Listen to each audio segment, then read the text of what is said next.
உடல் உறுப்புகள் பற்றி பார்க்கலாம். முதலில் மனித உள்புற உடல் உறுப்புகள் பற்றி பார்ப்போம். மூளை,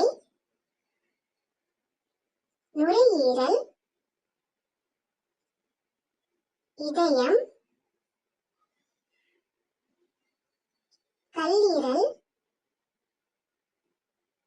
நீர்ப்பை, சிறுநீரகங்கள், இரைப்பை, சிறுகுடல் மற்றும் பெருங்குடல்.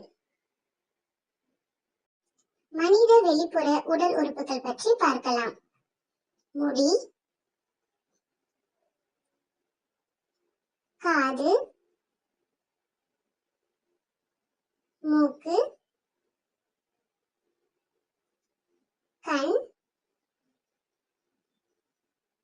பற்கள், தோல்,